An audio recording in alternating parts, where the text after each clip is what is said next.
Okay, അപ്പോ Lord north brook. അതിനുശേഷം വരുന്ന വ്യക്തി ഇമ്പോർട്ടന്റ് ആണ്, ഇമ്പോർട്ടന്റ് ആയിട്ടുള്ള വ്യക്തിയാണ് ലോർഡ് ലിട്ടൺ. ലോർഡ് ലിട്ടൺ ആരാണ്? ലോർഡ് ലിട്ടൺ, ലിട്ടൺ പ്രഭു, Lord Lytton, Lord Lytton, Lord Lytton, Lord Lytton. ഇദ്ദേഹത്തിന്റെ കാലഘട്ടമാണ് 1876 മുതൽ 1880 വരെ. 1876 മുതൽ 1880 വരെ. നോക്കിക്കൊള്ളേ, ഇദ്ദേഹം അറിയപ്പെടുന്നത്, നോക്കിക്കൊള്ളേ, ഇദ്ദേഹം ചെയ്ത കാര്യങ്ങൾ പറയാം. ഇദ്ദേഹം ചെയ്തത് ഒന്ന്,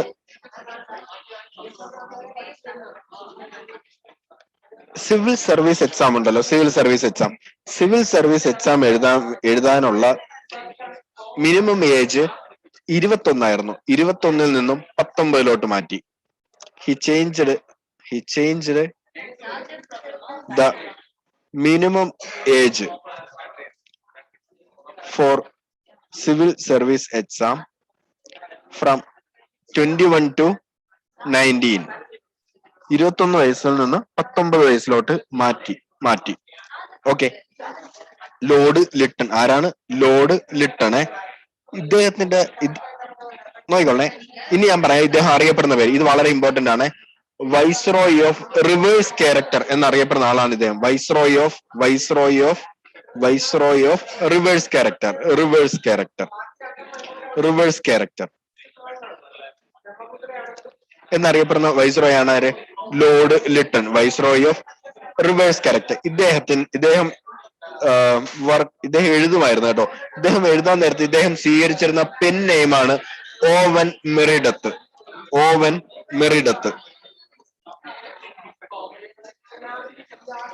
ഓവൻ മെറിഡത്ത് എന്ന പെൻ നെയിം യൂസ് ചെയ്തിരുന്ന വൈസ്രോയ് ആരാണ് എന്ന് ചോദിച്ചാൽ, അല്ലെ ഓവൻ മെറിഡത്ത് എന്ന പെൻ നെയിം ആരുടെയാണെന്ന് ചോദിച്ചാൽ ആരുടെയാണ്? ലോർഡ് ലിട്ടൺ ആണ്. Lord Lytton viceroy of reverse character എന്നറിയപ്പെടുന്ന വൈസ്രോയ് ആണ് ലോർഡ് ലിട്ടൺ. ഓവൻ മെറിഡത്ത് എന്ന പേരില്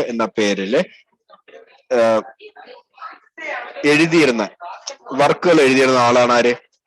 ലോർഡ് ലിട്ടൺ. നോക്കിക്കോളെ, ഇദ്ദേഹം 1877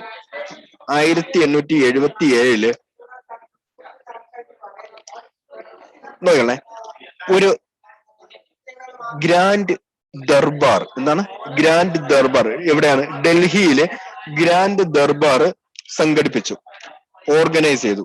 he organised a grand darbar in Delhi. Royal ദർബാർ എന്ന് എഴുതിയാലും മതി. റോയൽ ദർബാർ എവിടെയാണ്? ഡൽഹിയിലാണ്. പ്രത്യേകത എന്താന്ന് വെച്ചാല് ക്യൂൻ വിക്ടോറിയ പങ്കെടുത്തു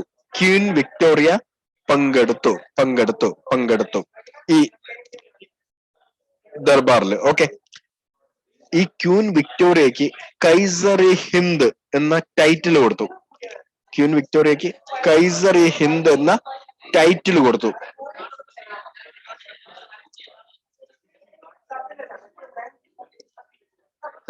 ടൈറ്റിൽ വാസ് ഗിവൺ. ജസ്റ്റ് ഒന്ന് അറിഞ്ഞാൽ മതി.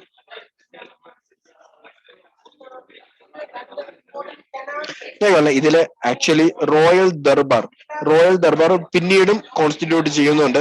റോയൽ ദർബാർ ഡൽഹിയിൽ തന്നെയാണ്. അതും royal durbar 1877 royal durbar constitute ചെയ്ത് ആരാന്ന് ചോദിച്ചാൽ, ഓർഗനൈസ് ചെയ്ത് ആരാന്ന് ചോദിച്ചാൽ ആരാണ്? ലോർഡ് ലിട്ടൺ ആണ്. Lord Lytton.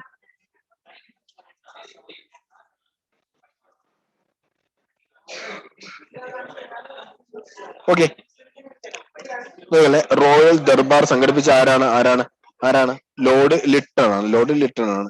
Second Anglo Afghan war നടക്കുന്ന സമയത്ത് വൈസ്രോയ് ആരാണ് ചോദിച്ചാല് ലോർഡ് ലിട്ടൺ ആണ്. Second Anglo Afghan war important അല്ല. 1878 ഇമ്പോർട്ടന്റ് അല്ല അത്. നോക്കല്ലേ, ഈ റോയൽ ദർബാർ ഡൽഹിയില് 1877 റോയൽ ദർബാർ ഓർഗനൈസ് ചെയ്തത് വളരെ ഇമ്പോർട്ടന്റ് ആയിട്ടുള്ള കാര്യമാണ്. അത് ആരാണ്? ലോർഡ് ലിട്ടൺ ആണ്. ആര്? Lord Lytton. Lord Lytton. Okay, ശ്രദ്ധിച്ചോളേ. ഈ ലോർഡ് ലിട്ടൺ ഒരു ആക്ട് പാസ് ചെയ്യുന്നുണ്ട്. ഒരു ആക്ട് അല്ല, രണ്ട് ആക്ട് നമുക്ക് പഠിക്കാനുണ്ട്. അതിൽ ഒന്നാണ് vernacular press act. Vernacular press act എന്ന് വെച്ചാൽ മീനിങ് വേറെ ഒന്നുമല്ല, പ്രാദേശിക ഭാഷാ പത്ര നിയമം. അതായത് ലോക്കൽ ലാംഗ്വേജസിൽ പത്രം ഇറങ്ങില്ലേ, ലോക്കൽ ലാംഗ്വേജസിൽ പത്രം ഇറങ്ങും. അപ്പൊ അതിൽ എന്താണ് സംസാരിക്കുന്നതെന്ന് ഇവർക്ക് കൺട്രോൾ ചെയ്യാൻ അല്ലെങ്കിൽ ഇവർക്ക് ഐഡന്റിഫൈ ചെയ്യാൻ ബുദ്ധിമുട്ടാണ്. സോ അതിനെ റെസ്ട്രിക്ട് ചെയ്തുകൊണ്ട് വെർണാക്കുലർ പ്രസ് ആക്ട് പാസ് ചെയ്യും. ഇതൊരു നല്ല ആക്ട് അല്ല. കാരണം എന്ന് വെച്ചാൽ ഇത് സ്വാതന്ത്ര്യത്തെ കൈവയ്ക്കുന്നതാണ്, പ്രസ് ഫ്രീഡത്തിനെ അഫക്ട് ചെയ്യുന്നതാണ്. എന്താണ് വെർണാക്കുലർ പ്രസ് ആക്ട്?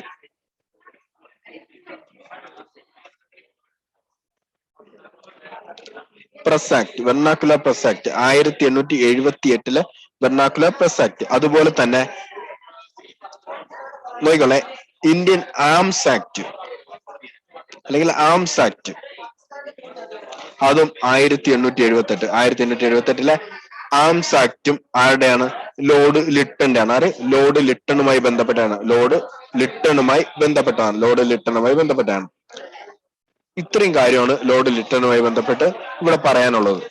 പിന്നെ നിങ്ങൾക്ക് നിങ്ങൾ ഹിസ്റ്ററിയുടെ ക്ലാസ് കിട്ടിയിട്ടുണ്ടെന്ന് പറഞ്ഞല്ലോ, INC കിട്ടിയെന്ന് പറഞ്ഞല്ലോ. അപ്പോ അതുമായി ബന്ധപ്പെട്ട് പറയുവാണെങ്കിൽ രണ്ട് കാര്യങ്ങൾ പറയാനുണ്ട്. ഒന്നെന്ന് പറയുന്നത് Indian national association. Indian national association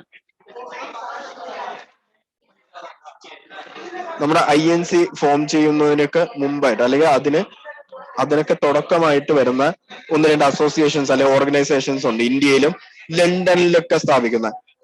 അതിലൊന്നാണ് ഇന്ത്യൻ നാഷണൽ അസോസിയേഷൻ. അത് ഫോം ചെയ്യുന്ന സമയത്ത് വൈസ്രോയ് ആരാന്ന് ചോദിച്ചാല് ആരാണ്? ലോർഡ് ലിട്ടൺ ആണ്. ആര്? ലോർഡ് ലിട്ടൺ ആണ്. ലോർഡ് ലിട്ടൺ ആണ്. അതുപോലെ തന്നെ അലിഗഡില് Muhammadan Anglo Oriental College start ചെയ്യുന്ന സമയത്ത് വൈസ്രോയും ഇദ്ദേഹമാണ്. അലിഗഡില് Muhammadan Anglo Oriental college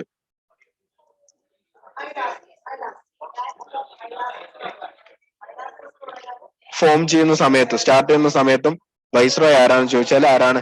Lord Lytton ആണ്. Lord Lytton. ഇത് രണ്ട് ഇന്ത്യൻ ഹിസ്റ്ററിയുമായി ബന്ധപ്പെട്ടാണ്. ലോർഡ് ലിട്ടൺ ആണ്. ഓക്കെ, അപ്പൊ 1876 മുതൽ 80 വരെയാണ് ലോർഡ് ലിട്ടൺ. സിവിൽ സർവീസിന്റെ ഏജ്, മിനിമം ഏജ് 21 നിന്നും 19 വൈസ്രോയ് ഓഫ് റിവേഴ്സ് ക്യാരക്ടർ എന്നറിയപ്പെടും. ഓവൻ മെറിഡത്ത് എന്ന പേരില് കൃതികൾ എഴുതിയിരുന്ന വ്യക്തിയാണ് Lord Lytton. 1877 royal durbar organise ചെയ്തു ഡൽഹിയിൽ വെച്ചിട്ട്. ആരെ വിളിച്ചു വരുത്തി? ക്യൂൻ വിക്ടോറിയ വിളിച്ചു വരുത്തി. കൈസറി ഹിന്ദ് എന്നുള്ള ടൈറ്റിൽ അവർക്ക് കൊടുത്തു. രണ്ടാം ആംഗ്ലോ അഫ്ഗാൻ വാർ നടക്കുന്ന സമയത്ത് വൈസ്രോയ് ആണ് ലോർഡ് ലിട്ടൺ. രണ്ട് ആക്ട്, ഇതാണ് ഏറ്റവും ഇമ്പോർട്ടന്റ്. വെർണാക്കുലർ പ്രസ് ആക്ടും ആംസ് ആക്ടും. വെർണാക്കുലർ പ്രസ് ആക്ടും ഇന്ത്യൻ ആംസ് ആക്ടും കൊണ്ടുവരുന്നത് 1878 ലോർഡ് ലിട്ടൺ ആണ്. ആര്? ലോർഡ് ലിട്ടൺ ആണ്. ഇന്ത്യൻ നാഷണൽ അസോസിയേഷനും മുഹമ്മദൻ കോളേജും സ്ഥാപിക്കുന്ന സമയത്ത് ആരായിരുന്നു വൈസ്രോയ് എന്ന് ചോദിച്ചാൽ ആരാണ്? ലോർഡ് ലിട്ടൺ ആണ്. ആര്? Lord Lytton. ലോർഡ് ലിട്ടനെ പോലെ ഇമ്പോർട്ടന്റ് ആയിട്ടുള്ള വ്യക്തിയാണ് ലോർഡ് റിപ്പൺ. വർഷം 1880 മുതൽ 84 വരെ ലോർഡ് റിപ്പൺ. പോപ്പുലർ വൈസ്രോയ് എന്നറിയപ്പെടുന്ന വൈസ്രോയ് ആണ് ഇദ്ദേഹം.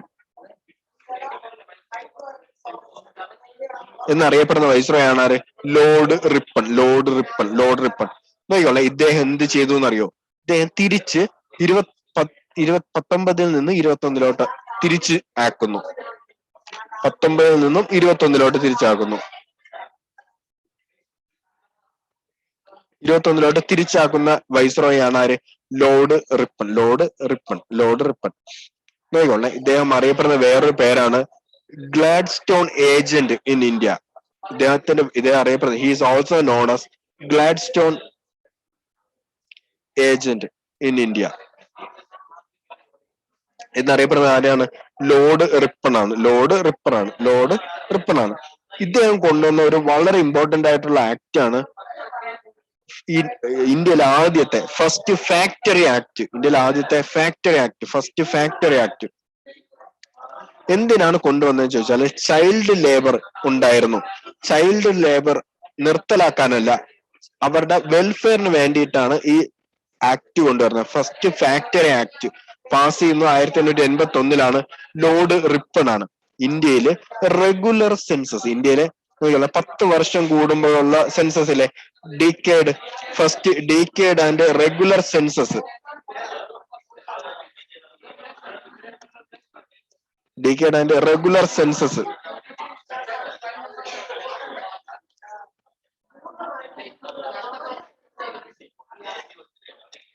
1881 ലോർഡ് റിപ്പൺ ആണ് ഹോൾഡ് ചെയ്യുന്നത്.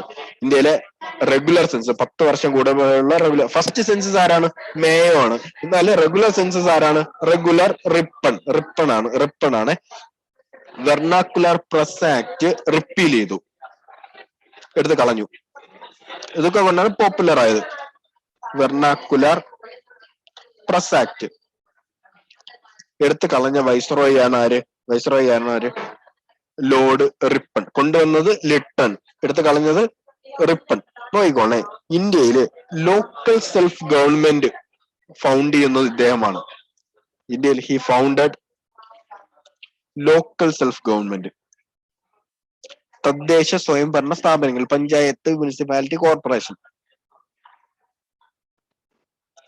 അത് ആദ്യമായിട്ട് കൊണ്ടുവരുന്നത് ആദ്യമായിട്ടല്ല, ഫൗണ്ട് ചെയ്യുന്ന ആരാണ്? ലോർഡ് റിപ്പൺ ആണ്. അതുകൊണ്ട് തന്നെ father of local self government in India എന്നറിയപ്പെടുന്ന ലോർഡ് റിപ്പൺ ആണ്. Father of local self government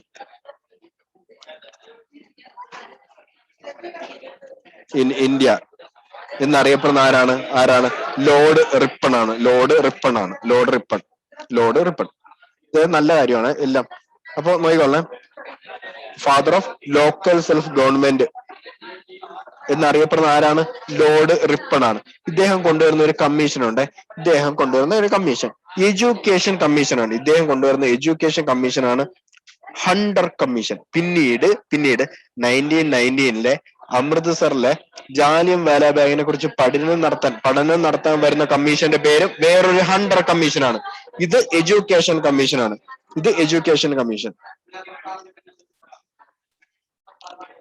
education commission അതിന്റെ പേരെന്താണ്? Hunter commission.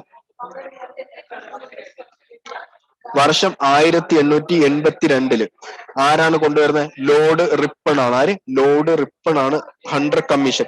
വില്യം ഹണ്ടർ ആരാണ്? William Hunter. വില്യം എന്നും കൂടെ ഞാൻ ഇവിടെ എഴുതുവേ. വില്യം ഹണ്ടർ ആണ് അതിന് നേതൃത്വം നൽകുന്നത്. ഒരു എഡ്യൂക്കേഷൻ കമ്മീഷനാണ്. നോക്കിക്കൊള്ളേ, ഇദ്ദേഹം കൊണ്ടുവരുന്ന ഒരു കോൺട്രവേഴ്ഷ്യൽ ബില്ലാണ്.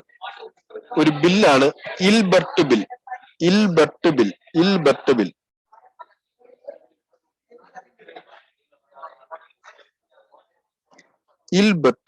ഇൽബർട്ട് ബില്ല് കൊണ്ടുവരുന്നത് 1883 ഇത് വേറെ ഒന്നുമില്ല.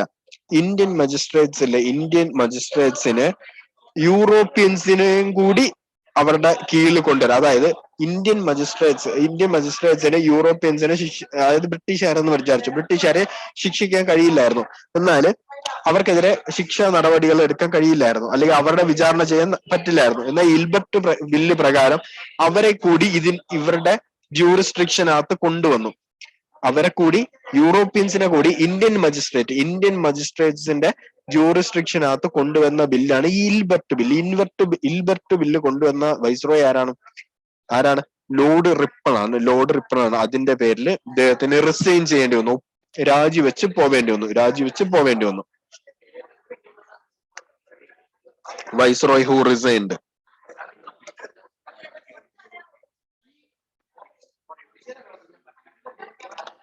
ആരാണ്? ലോർഡ് റിപ്പൺ ആണ്. അതുപോലെ പോപ്പുലർ വൈസ്രോയി എന്നറിയപ്പെടുന്ന വൈസ്രോയി ആണ് Lord Ripon. Viceroy of reverse character ആരാണ്? Lord Lytton. ലിട്ടണും റിപ്പണും വളരെ ഇമ്പോർട്ടന്റ് ആയിട്ടുള്ള രണ്ട് വൈസ്രോയിമാരാണ്. റിപ്പൺ നല്ല ആളാണ്, ലിട്ടൺ മോശമായിട്ടുള്ള ആളാണെന്ന് വിചാരിച്ചോ. ലോർഡ് റിപ്പൺ 80 മുതൽ 84 വരെയാണ് പോപ്പുലർ വൈസ്രോയ് എന്നറിയപ്പെടും. മറ്റേ ആൾ ചെയ്തു വെച്ച 19 വയസ്സിലോട്ട് ആക്കിയതിനെ തിരിച്ച് 21 വയസ്സിലോട്ട് ആക്കുകയും ഇദ്ദേഹം അറിയപ്പെടുന്ന വേറെ പേരാണ് Gladstone agent in India എന്നറിയപ്പെടുന്ന ആളാണ് ആര്? Lord Ripon. നല്ല കാര്യങ്ങളാണ്. ഒന്ന്, first factory act 1881, regular census, റീക്കേഡ് ആയിട്ടുള്ള 10 വർഷം കൂടുമ്പോഴുള്ള സെൻസസ്, അല്ലെങ്കിൽ അത് സ്റ്റാർട്ട് ചെയ്യുന്ന ഇവിടം തൊട്ടാണ് 1881. വെർണാക്കുലർ പ്രസ് ആക്ട് എടുത്ത് കളഞ്ഞു 82. ലോക്കൽ സെൽഫ് ഗവൺമെന്റ് സ്ഥാപിച്ചു അല്ലെങ്കിൽ കൊണ്ടുവന്നു. അതുകൊണ്ട് തന്നെ ഇദ്ദേഹം അറിയപ്പെടുന്നത് father of local self government in India എന്നാണ്. ഇദ്ദേഹം ഒരു നല്ലൊരു കമ്മീഷനെ കൊണ്ടുവന്നു, education commission, Hunter commission, William ഹണ്ടറിന്റെ നേതൃത്വത്തിലെ ഹണ്ടർ കമ്മീഷൻ. ഇദ്ദേഹം കൊണ്ടുവന്ന ഒരു നല്ലൊരു ബില്ലായിരുന്നു. അത് കോൺട്രവേഴ്ഷ്യൽ ആയിപ്പോയി. അതിന്റെ പേരാണ് ഈൽബർട്ട് ബില്ല് 1883. അതിന്റെ പേരിൽ ഇദ്ദേഹത്തിന് രാജിവെക്കേണ്ടി വന്നു. ഇത്രയാണ് റിപ്പണെ കുറിച്ച് പറയാനുള്ള. Lord Lytton, Lord Ripon. ബാക്കിയുള്ളത് അടുത്ത ദിവസം.